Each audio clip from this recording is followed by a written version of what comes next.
এক্সেলের দারুণ একটি ব্যবহারের কাজ দেখাবো। আমি ইমেলটা ওপেন করলাম। আমার কাছে একটা মেইল আসছে, একটা ডাটা আসছে এক্সেলের। এটা পিকচার আকারে আসছে। এটাকে আমার টেবিলে কনভার্ট করে এক্সেল ফাইলটা আবার তার কাছে মেইল করে পাঠাতে হবে।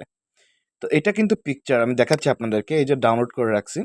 দেখতে পাচ্ছেন এটা পিকচার আকারে আছে। এখন এটাকে যদি আমি তার কাছে পাঠাই, প্রথমে আমাদের কি করতে হবে? আমাদের এক্সেলে যেতে হবে। এক্সেলে যাওয়ার পরে কি করতে হয়? এই ছবিটা তো এটা ছবি আকারে পাঠাইছি স্ক্রিনশট। তো এটা দেখে ফোন থেকে আবার টাইপ করতে হবে। ফোনে নিয়ে তারপর ফোন থেকে দেখে এক্সেলে টাইপ করতে হবে। এটা অনেক সময়ের ব্যাপার। তাহলে আমরা কি করতে পারি? তার জন্য আপনাদের আপডেট ভার্সন লাগবে। যারা অল্প টাকা ইউজ করতে চাচ্ছেন আমার সাথে যোগাযোগ করবেন।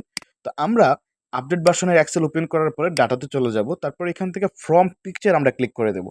এই অ্যারোতে ক্লিক করলাম, তারপর পিকচার ফ্রম ফাইলে ক্লিক করে দেব। তারপর এই যে ফাইলটা যেটা আমি ডাউনলোড করেছি, যেটা মেইল করে আমার কাছে পাঠানো হয়েছে, এটাকে সিলেক্ট করে ইনসার্টে ক্লিক করে দিবেন। জাস্ট একটু ওয়েট করবেন। এখানে দেখতে পাচ্ছেন ডাটা ফ্রম পিকচার। এখানে আপনার ৫-৬ সেকেন্ড একটু অপেক্ষা করতে হবে। একটু অপেক্ষা করলে দেখবেন যে এখানে একটা অপশন আসবে। আমি দেখাচ্ছি আপনাদেরকে। এই যে দেখতে পাচ্ছেন ইনসার্ট ডাটা নামে একটা অপশন এখানে চলে আসছে। এই যে দেখতে পাচ্ছেন। এই ইনসার্ট ডাটাতে যদি আপনি ক্লিক করে দেন, আমরা ক্লিক করে দিলাম, তারপর ইনসার্ট এনিওয়েতে। ওয়াও!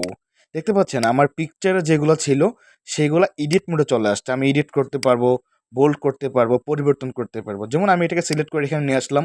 তারপর এগুলাকে সিলেক্ট করে আমি অ্যালাইনমেন্টটা ঠিক করে দেবো। এখান থেকে আমি সেন্টারে নিয়ে আসলাম। সেন্টার নিয়ে আসলাম। এখানে ডাবল ক্লিক করলাম, সেলগুলা বড় হয়ে গেল। তারপর এটাকে সিলেক্ট করে কিবোর্ড থেকে কন্ট্রোল টি প্রেস করলে এটা টেবিলে কনভার্ট হয়ে যাবে। আমাকে বলেছিল যে টেবিলে কনভার্ট করে তার কাছে পাঠানোর জন্য। হয়ে গেল আপনার কাজ। এখন মেইল করে আপনি আপনার ক্লায়েন্টকে পাঠিয়ে দিতে পারেন খুব সুন্দরভাবে। তো ভিডিওটি যদি ভালো লাগে আইডিকে ফলো করে দিবেন, চ্যানেলটি সাবস্ক্রাইব করতে ভুলবেন না। ধন্যবাদ।